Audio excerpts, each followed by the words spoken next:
get real, child. Let's get real. Hi, friends. Thank you for being with us for another show. You know, sometimes we don't have a guest, but today we've got a great guest, a true lady who just walks with God and is doing amazing things. So please welcome Pastor Karen Belknap, who's not only a pastor running a small church called Inspired Vision Church, but is the founder of the Inspired Vision Compassion Center, which is just an amazing center that's giving food, whole grocery carts of food to 2,000 families a day, in some days almost, and taking food that would be headed to the landfill and repurposing it to provide good nutrition for the people that really are food starved. And her center is in a food desert down in Southeast Dallas. So please welcome Karen Belknap. We're so excited to have you with us. We're so glad to be here with you, David. So happy to be here. Well, you've just had an amazing ministry. So tell us the story of how you were inspired to start feeding people. Okay. Well, I'm a pastor in Southeast Dallas, but there's the generational poverty there is just incredible. And because, I want to make change in this world. When the charter schools came out in the state of Texas, I went to the state of Texas and presented my case for Southeast Dallas and was given charter schools. So we have now 6 charter schools. But I thought at that point, if I gave them God and education, we'd break the poverty in the area. And I thought that for about a few years. And then came the day after Thanksgiving, one of those earlier years, one of my little 5th grade girls fell out of her desk, fell on the floor. I ran down, called an ambulance. When they got there and revived her, we found out she hadn't eaten in 6 days.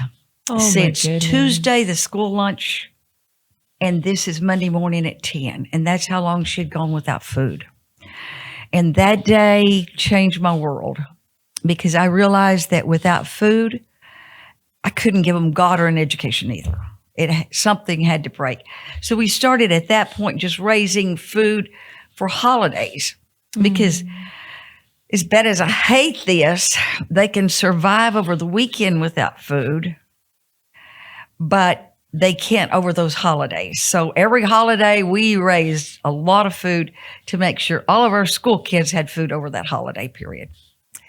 And that's how it started.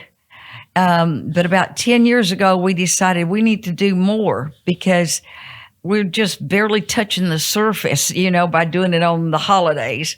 So we started bringing in more food.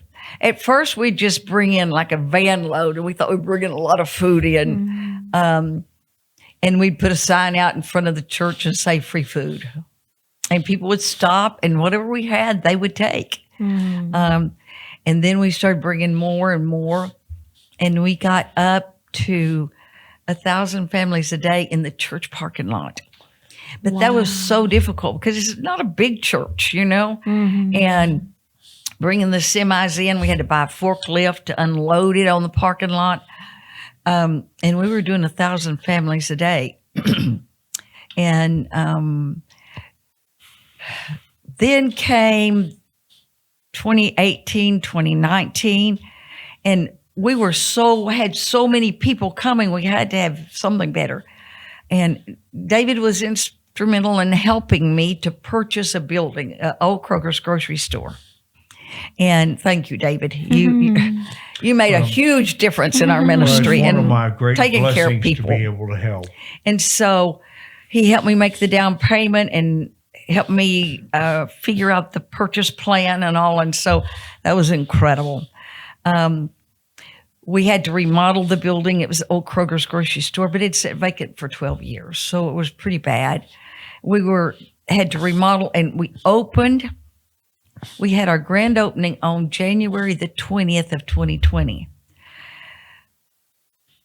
We opened on the 21st, and 1 month later, COVID hit. God always has a plan, because the city would have shut us down in the parking lot because we couldn't social distance there. But the old Kroger's grocery store has 4.5-acre parking lot. So we were able to wrap the people around and around and around the parking lot.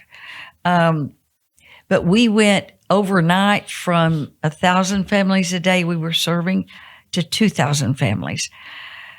I didn't even know if we'd have enough food. It was just, it was kind of scary because we didn't know. We'd never done this before.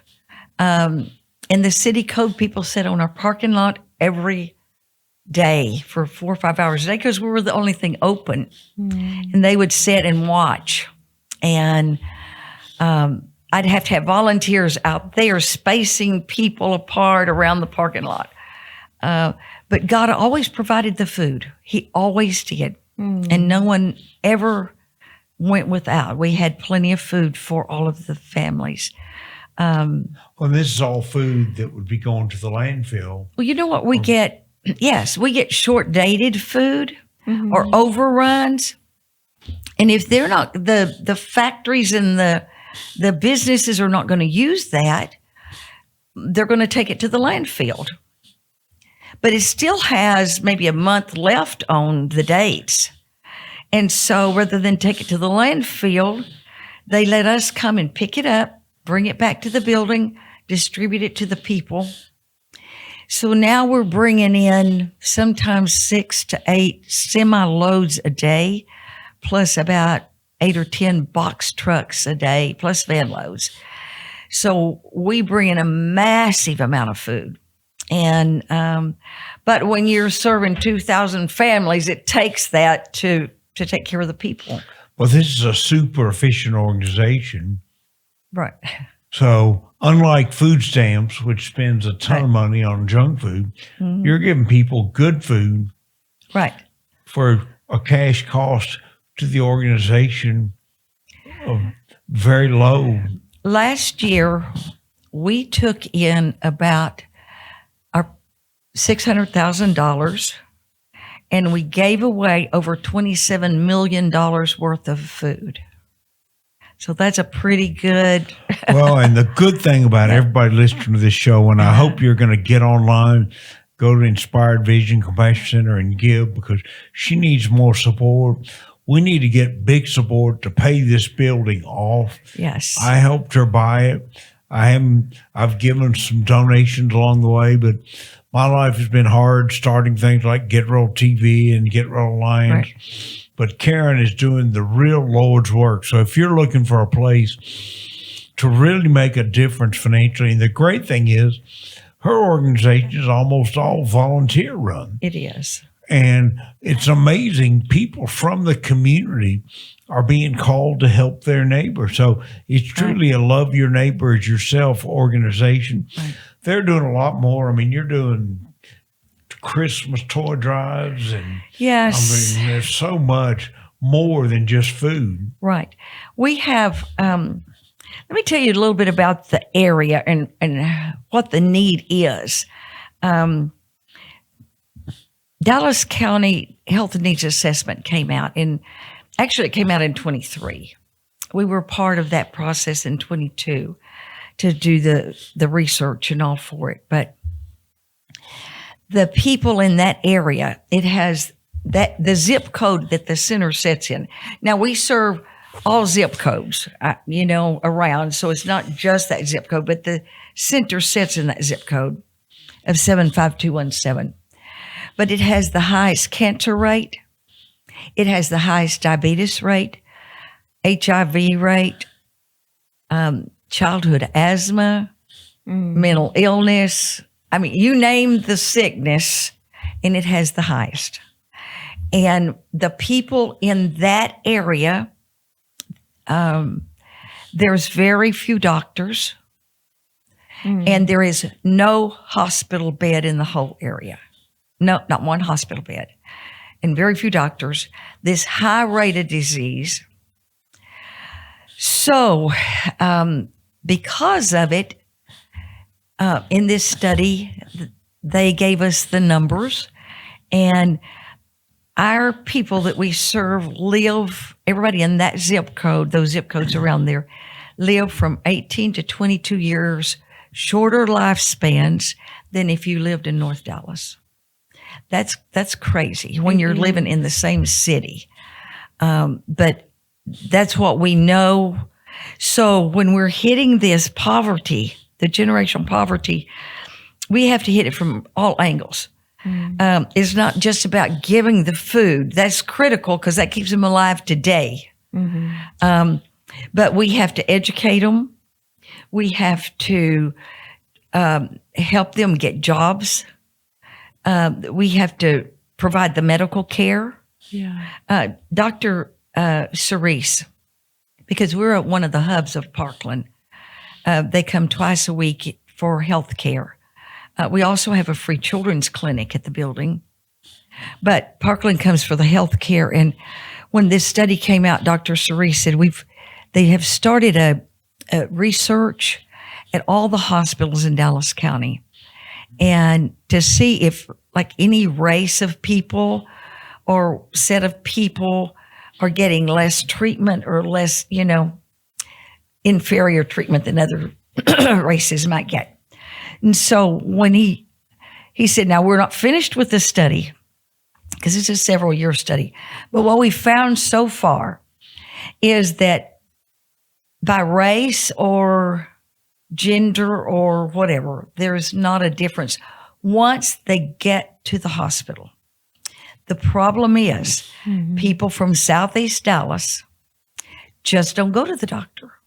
They don't go to the hospital until they're stage 4 cancer, until they have kidney disease that's already too far gone to save, when they're already close to death before they go, because they don't have the money to buy the gas to drive to Parkland, to the hospital. They don't have the money to go to the doctors. They have always had the inferior food because we don't have many grocery stores. Most of the grocery stores are like 7-Eleven or, the Quick Mart or those kind. And they don't carry the nutritious foods that you would find at regular grocery stores. So it's a whole pattern that the people are going through. And you're helping to fight that. And that's what we're fighting. And we're fighting it daily because they have to have the medical treatment. You can't wait till you're stage 4 cancer to get a diagnosis of cancer, but that's what's happening. And that's why that the people are living from 18 to 22 years shorter lifespans, because there are very few doctors around. They don't have the money to drive out of the area to get to a doctor. No hospital beds. All the hospitals that were there went out of business. So there's none. So we have to hit it from all these different angles to break the poverty, it's generational. It's going from generation to generation there. The food's the most critical for today. Yeah. Because you got to keep people alive today. I realized when the little girl passed out, I began to research that because it wasn't on my, I didn't even think about them not having enough food when I was just educating them, And then when I realized the food and I began to look, it was just unreal. The amount of children they eat at school, and that's the only time they eat. Wow. So we realize we've got to get food into these homes. Yeah. So right now we have about 60,000 homes that are registered at the Compassion Center to come and get food. And so that's a lot of families. It is. There's a lot of families. That's a lot of families. Yeah. But they come for food. But when they're there, we have clothing. You mentioned the Christmas toys. These children, if there's no food in the house, they don't have a coat to wear, there's not going to be a Christmas toy. But we have found out that in the generational poverty, the highest the highest rate of families being evicted from their homes and their apartments is in February. Really? I didn't know that. Yes. And when we started researching that and trying to figure out why, it starts with the Christmas toy. Okay? Because every parent thinks they have to get Christmas toys for the kids. Yeah. So they'll take the rent money for December and buy Christmas toys, thinking they'll win the lottery or, some miracle will happen some way and they'll have the money to pay that rent. And that doesn't happen. And then January comes, well, they're already a month behind. And so it just goes downhill. And by February, they're out on the street or move in with somebody else. Some families have 4 or 5 families living in one apartment or one house. Wow. And then the schools in the area all score low, but they score low because if there's 4 or 5 families in one house, those kids don't have a way to study. They don't have, studying is the last thing they're worried about at that point. So it all starts with the Christmas toy. So we figured if we could come in ahead of all of that and give the Christmas toys, then there would be food in the house, the rent would be paid, because we work with the working poor, some of the homeless people come, but that's not our focus. Our focus is the working poor. They work full-time jobs. Yeah. They just don't make enough money because they're not well educated.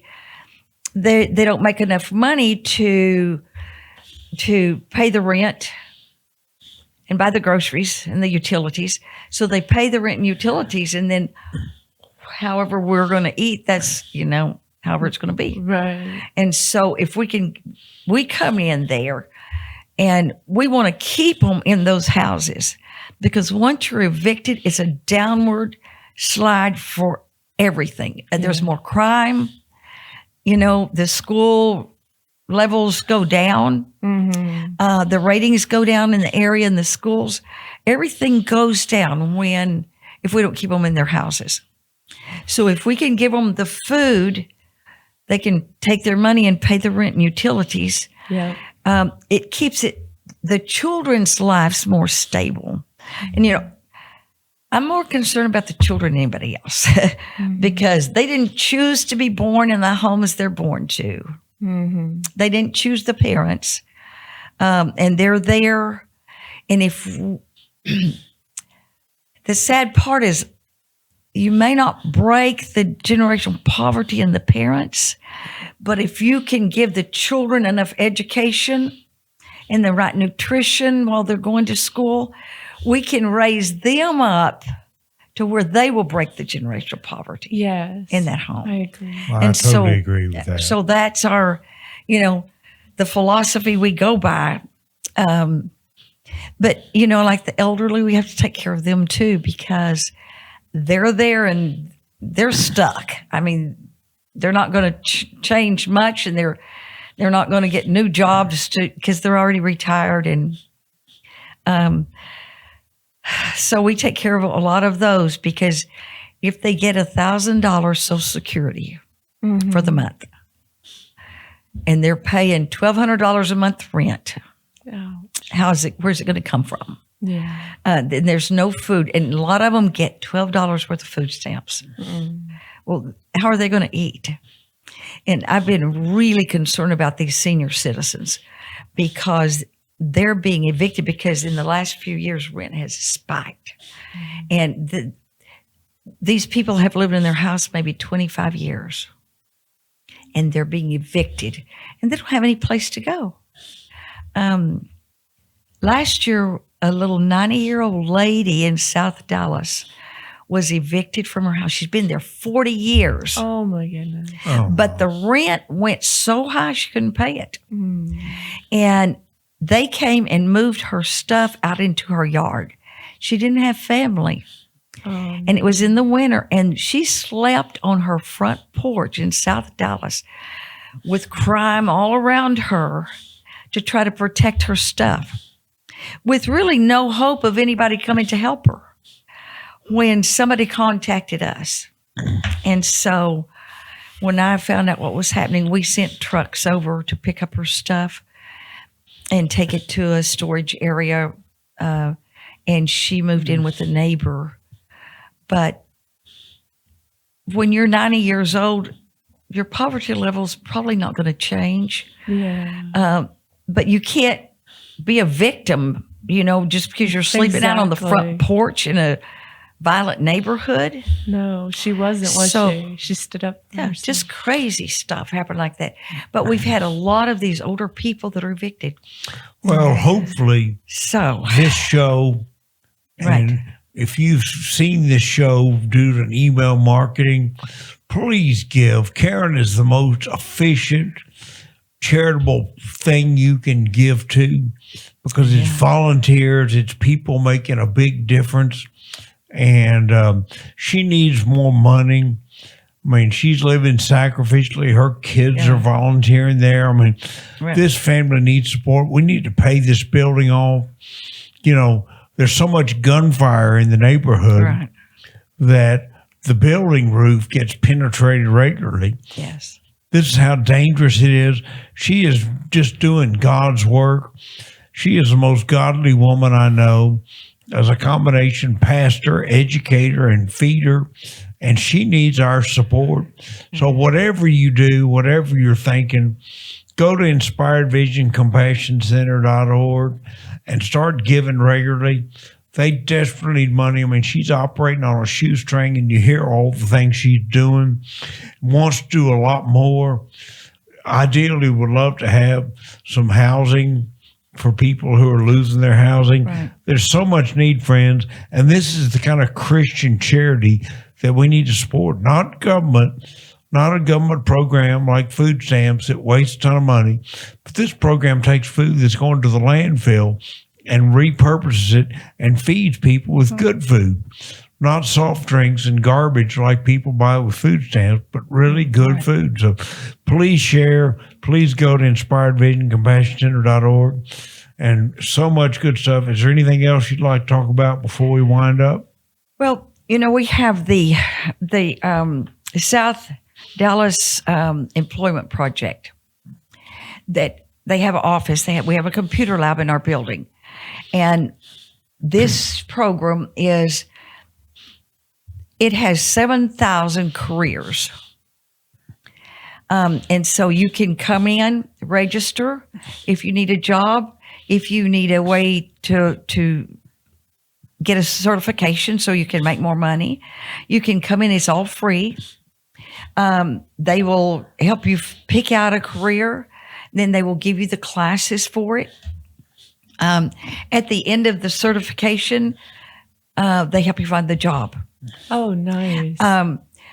Our other big deal in the 75217 ZIP, where the center is, and 75216 has the highest people in prison in the whole state of Texas. So that adds to the poverty.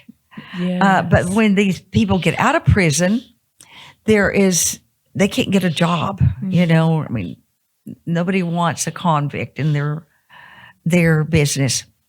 However, Southeast Dallas Employment Project has found companies that will hire these people after they get trained.